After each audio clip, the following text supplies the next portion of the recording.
अगर शेर और हिप्पो की लड़ाई हो जाए तो कौन जीतेगा। और यहाँ देखिए कि एक छोटी सी बत्तख ने टाइगर जैसे बेरहम जानवर को हरा दिया। और क्या होता है जब एक मगरमच्छ हाथी की सूंड को पकड़ लेता है। आज के इस वीडियो में हम आपको कुछ ऐसे जानवरों के बारे में बताएंगे जिन्होंने जाने अनजाने में गलत जानवर से पंगा ले लिया और फिर वही हुआ जो होना तय था। आज की इस वीडियो को पूरा देखिएगा तो ज्यादा बोर नहीं करते, वीडियो शुरू करते हैं।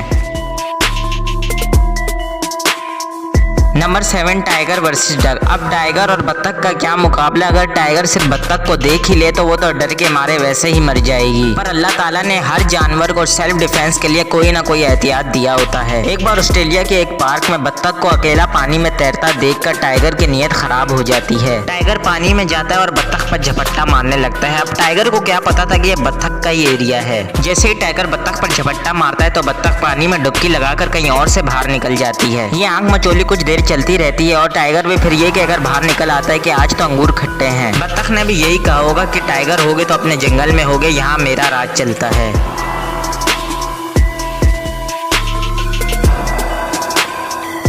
Number 6, lion versus hippo. चलो हम ये बात तो मान लेते हैं कि शेर जंगल का बादशाह है, लेकिन ये बात जरा हजम नहीं होती कि शेर ही सब पर भारी है। चलिए आपको इसकी एक झलक दिखाते हैं। एक दफा हिप्पो अपने मजे से अपनी नींद पूरी कर रहा था कि ऊपर से शेर आ गया। शेर को लगा कि सोए हुए हिप्पो का शिकार करना ज्यादा आसान रहेगा, लेकिन जैसे ही शेर उसके करीब गया हिप्पो राजा जाग गए। और फिर क्या था कि आपके बादशाह सलामत जूते चप्पल छोड़कर वहां से भाग निकले। हिप्पो ने सबसे पहले बादशाह सलामत की गर्दन अपने मुंह से पकड़ी और 3-4 झटके दिए और फिर बादशाह सलामत के होश ठिकाने आ गए। अब मुझे उम्मीद है कि बादशाह सलामत किसी भी सोए हुए जानवर से पंगा नहीं लेंगे। ये रियली अमेजिंग है।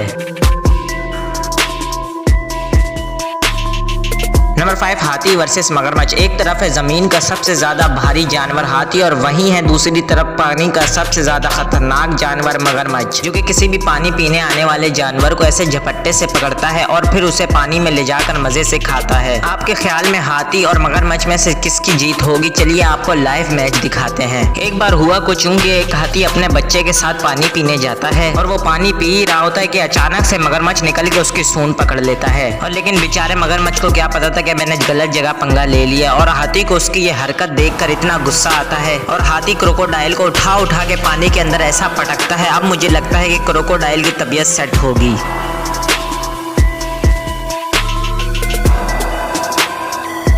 Number 4, tiger versus bear. अगर टाइगर अपनी ताकत की वजह से पूरे जंगल पर राज करना जानता है तो वहीं बियर का नाम भी कुछ जालिम जानवरों की लिस्ट में नंबर 1 पर आता है। आसान अल्फाजों में आप ये कह सकते हैं कि दोनों ही ताकत के मामले में बराबर हैं। और अगर क्या हो कि ये दोनों एक दूसरे से ही पंगा ले लें। जून 2019 में इंडिया के एक नेशनल पार्क में एक टाइगर बियर को देखता है और उस पर हमला करने की सोचता है और वह भी बियर को पता चल जाता है और वो अपने पिछले दोनों पाँवों पर खड़ा हो जाता है। ये वार्निंग का साइन था जिसको टाइगर देखकर समझ जाता है और वहाँ से फौरन कटने की सोचता है। और बियर टाइगर को देखकर उसके पीछे भागने लगता है और टाइगर का आगे एक और साथी मौजूद था और ये दोनों देखकर ये समझ गए कि आज बियर से पंगा लेना भारी पड़ सकता है। Number 3, pelican versus seabird. अगर किसी एक काम में टांग अड़ाई जाए तो टांग कभी कभार टूट भी सकती है। इसकी जीती जागती मिसाल आपको स्क्रीन पर शो हो रही है। इसमें एक फेलिकन और एक सीबर्ड की फाइट हो रही है। आपको बताते चलेंगे कि सीबर्ड लोगों का खाना चुराने में माहिर होते हैं। ये बच्चों और बड़ों के हाथ से खाना चुरा कर भाग जाते हैं। और वहीं दूसरी तरफ फेलिकन भी अपनी बड़ी सी चोंच से किसी भी छोटे मोटे परिंदे को निकल जाने की खासियत रखते हैं। एक बार एक स्टोर का ओनर अपने फेलिकन्स को मछली खिला रहा था और वहीं उसके पास में बैठा हुआ सीबर्ड फेलिकन पे हमला कर देता है ताकि उसका खाना चुराया जा सके। मगर फेलिकन भी फिर शाबाश था, वो सीबर्ड की चोंच अपनी चोंच से पकड़ लेता है और फिर उसे उसकी नानी याद दिलवा देता है। और तब जाके उसे एहसास होता है कि ये तो मैंने गलत जगह टांग अड़ा ली।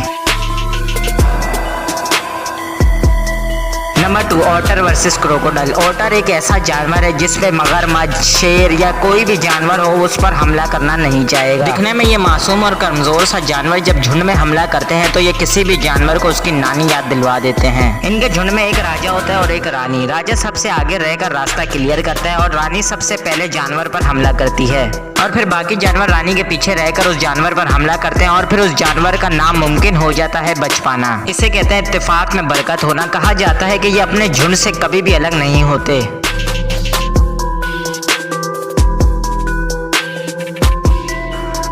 नंबर 1 डॉग वर्सेस घूस। अगर कोई खूंखार जानवर किसी परिंदे पर हमला कर दे तो देखने में तो यही लगता है कि जानवर बाजी ले जाएगा, लेकिन यहाँ पर तो कुछ उल्टा ही हुआ। एक कुत्ता अपनी चालाकी और ताकत के बल पर एक घूस पर हमला कर देता है। शुरू में तो कुत्ता घूस की गर्दन अपने मुंह से पकड़ लेता है और देखने में तो यही लग रहा होता है कि कुछ ही पल में घूस अभी मौत की वादियों में सहर कर रहा होगा, लेकिन कुछ ही सेकंडों में बाजी पलट जाती है और घूस कुत्ते को अपने नीचे कर लेती है। घूस पूरी जान से कुत्ते पर अटैक करती है और फिर तो जो कुत्ता उसका शिकार बनाने आया था वही अपनी जान की भीख मांग रहा होता है और वो अल्लाह अल्लाह करके उसके चुंगल से आजाद होता है। इसे कहते हैं लेने के देने पड़ जाना।